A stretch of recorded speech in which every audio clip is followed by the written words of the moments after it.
Show. Blaring Out with Eric Blair Show backstage at the 2010 Warped Tour, and I'm here with two members of Automatic Loveletter. Tommy. And Ryan. Tommy, can you hear me? Heard that one. A son. What is it? I don't know all the words. My dad sings it. It's a boy, Mrs. Roberts. It's a boy. A son. Come on, you guys. A son. A son. I've never heard that song. Deaf, dumb, and blind boy. That song. It's okay. Hey, man, it's all good. Oh, yeah, wait. Sure plays a mean pin. That was the first song I learned on bass. Really? Yeah. It's a good first song. It's an easy song, man. It's easy. Just and that's what like gives you the punk thing, you know, those easy chords. Yeah. Another like song that was a big influence was "Falling in Love" by the Scorpions. Have you ever heard that song before? Maybe he. You guys aren't big Scorpions fans. I'm not a big Scorpions fan. I've tried, like, so many people are always pitching me the classic rock and this stuff. I've only been able to snatch up some of it, but I never got into any of them. What have you snatched up? I'm curious. I mean, after reading The Dirt, have you read that? The Motley Crue. I lived it. He was on those. Well, I toured with Stryper, so I was around those guys. I was around those guys, Tommy Lee and Vince Neil. Vince Neil used to like be like this. Yeah, man, we just toured with ZZ Top, bro. Like, and his breath was so intoxicating, I almost went. So I wanted to hurl.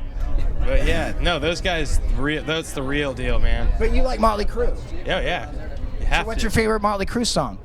I don't know. What's your favorite Motley Crue song? I just like looking at them because they're like, holy crap, that's a Motley Crue. You know what's funny is that they actually look like women in their music videos, and I wish that we could pull that off. I'd do it. Yeah, he always runs up behind me and goes, "Oh, sorry, I thought you were a chick," because I got my hair down. That's funny about the Motley Crue thing because my favorite song by them is probably "Red Hot" off of "Shout at the Devil." You guys got to hear that. You're a drummer? He's the drummer. You're the drummer? So. I know what song you're talking about. Yeah, it's awesome. The production, but it's a Tom Werman production. He produced Cheap Trick and stuff like that. But anyways, so you're the drummer. How did Automatic Loveletter come to be, and is it automatic? Is it automatic every day? Not at the beginning of the tour. It wasn't automatic. It was semi-automatic. It was semi-automatic. Then it was pump action for a little bit. And we got the automatic down now. There was some definite shit going on at the beginning of the tour, but yeah, we worked it all out. The band started actually 5 years ago. Juliet's my sister. Okay. So she and I kind of started it in our parents' basement, went through a series of like indie labels, and then got picked up by Epic and kind of bounced around. Now we're finally landed on Sony Japan, and yeah, we kind of just stuck like glue through all that somehow. Bing, bing, bing, bing, bing, and landed on our feet now, and finally progress is occurring. Some of the early Automatic Loveletter stuff, because I, like, a couple years ago was like listening to your stuff. Juliet Simms is an amazing vocalist and an amazing songwriter, and a lot of it is very heart-wrenching. Totally. Now, are you guys still going for the heart-wrenching sound, or has it become more straight-ahead rock? Well, no. I mean, we have some very, I mean, I don't know if you've listened to the new record. We have the new single, Heart Song, out. We just did a video for it. Oh, yeah, I heard that yesterday. It's good. Yeah, it's balls to the wall. It's still about her, you know, but the records, as compared to, like, Recover, which was very much a girl power emo anthem rock EP, this one kind of, the new record kind of addresses love and everything like that as a whole, more so than just relationships or boys that I love, but like your relationship with your family or friends or someone that you love or didn't love that loved you. I mean, there's so many, as the record goes, there's relationships with family members, ex-boyfriends, friends of hers that are girls, friends of ours, you know, it's still very gut-wrenching, and she still writes these songs about very real things, but it's not so much a girl anthem rock songs as they kind of matured, grew up a little bit. So as far as love goes, how would you guys define the word love?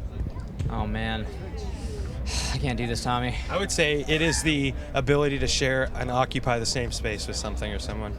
Like if you can have affinity with somebody I feel like that means sharing space with them. Okay, so then if we're defining love as sharing space with a person, how much space or how long do you need to share that space where you can actually stamp it as being love? In love, then.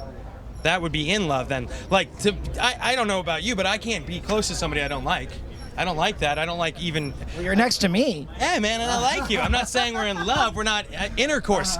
Having sex defines love, and it's you're occupying the same space. You're Okay, but making wait, love. does sex really define love? What about No, one no, night stands or not? I'm not saying you can fall in love, but the idea, like, sex is our physical interpretation of love, or a kiss, or let's say a very nice kiss with your tongue. It's the same thing. You're occupying the same. Your tongue is in her mouth. You guys are occupying the same space, and I'm speaking metaphorically when I say in love, but you're able to occupy the same space metaphorically, mentally, spiritually. So the longer you occupy that space, the deeper your love is, according. That's what I think. The more space you can share mentally with ideas, things you hate, things you love, everything. So then how much do you love your band members?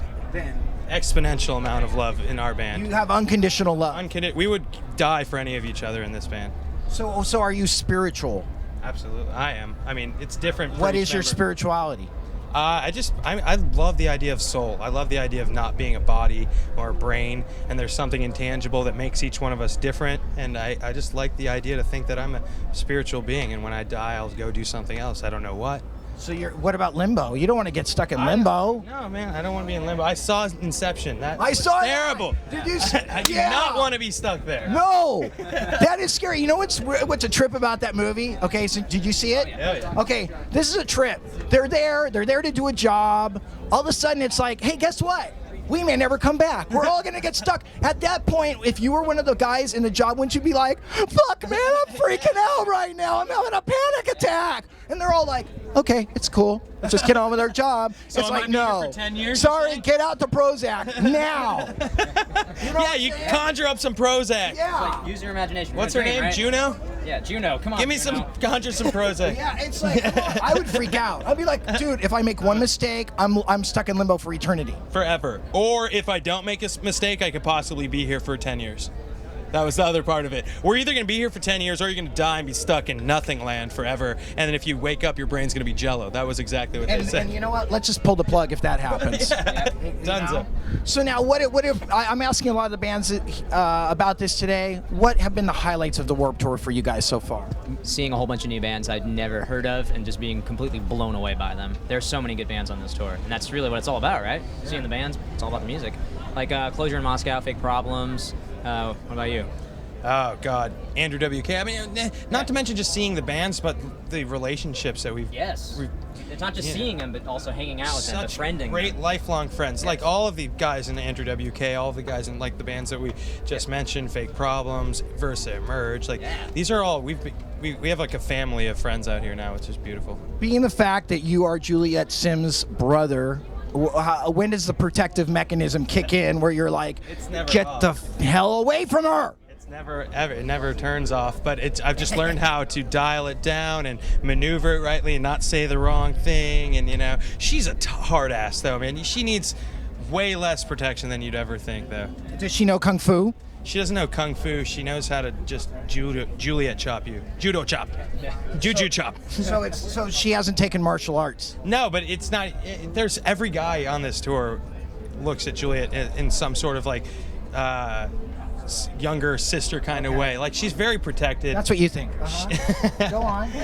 I mean, Kevin Lyman's a very close friend of ours. He takes care of us, and she's very much, she, even if left to her own devices, I wouldn't be worried about her. I'm sure she can handle herself. She's been doing this with guys, been on tour nonstop for the past 10 years. So. Not to mention you have a personal person, you have a security guard following her. She doesn't know about it though, right? Yeah, she doesn't know. Actually, Kyle too, our guitar tech's about 9 feet tall. He's always around. Pretty sweet. He's the guy. It's like this. It's like, hey, Juliet Simms is talking to some like hot guy, and all of a sudden, like you see this guitar string around the guy's neck. And he just gets pulled out of out of he's so string. tall that you don't even see the guy. It's just like, oh, there's a shadow. yeah, string, the guitar string, noose. Yeah. So And that's him. That is his exact disposition, though. He's quiet, but he is tough, man. well, all right. How are you enjoying the success right now? I'm loving it. I'm on cloud 9. The progress is evident. It's beautiful. It's nice to not think you're fooling yourself into thinking that you're doing better and actually be able to see it. That would be like me, right? Yeah, I'm fooling myself into thinking I'm doing better. No, but there's been tours where I'm like, yeah, last time he came here, there were 75 people. Now there's 90. That's good, right? Yeah. But now we're talking like there's 1,000 kids out there now, you know? Like we're doing, you know? Well, like I said, I heard the new song on like Warped Tour on the Warped Tour site, and it's pretty punchy. So, Automatic Loveletter, you are a great guys. It's been awesome interviewing you. I wish all my interviews could go like this. Blaring out with Eric Blair with Automatic Loveletter, signing off. Give a shout out for the show. This is Automatic Loveletter. So this is so and so from Automatic Loveletter. You're watching the Blaring Out with Eric Blair show. Okay, cool. What do you want me to say? You're watching the Blaring Out, and you say with Eric Blair show? The Blaring Out with Eric Blair show. Try to say it like together. Okay, I'll just. You want to say it together? Whatever. Hi, this is Tommy. This is Ryan. We're from Automatic Loveletter, and you're watching Blaring Out with the Eric Blair show. Guys got it wrong. One more Wait, I time. said with the Eric Blair show. It's Is your last name Show? Yeah, it is. Is it really? That's what it looks like with Eric Blair show. The Blaring Out with Eric Blair show. Okay, cool. Hey, this is Tommy This is Ryan. with Automatic Loveletter, and you're watching the Blaring Out show. I can't do this. Oh, come You gotta say the You- second you half. toured the world. He's the one that can always do You this. can do it. No, come on. I'll say my name. Have faith. You want to get stuck in limbo, for God's sakes? Okay, do it one more If you time. don't do this right, you'll be stuck in limbo for eternity. I'm gonna say the Blaring Out. You say with Eric Blair Okay. show. Okay, cool. All right. That's why there's something. Hey, what's up? I'm Ryan. And this is Tommy from Automatic Loveletter, and You're watching the Blaring Out. with Eric Blair show. Yes! Love you guys! The Blaring Out Show.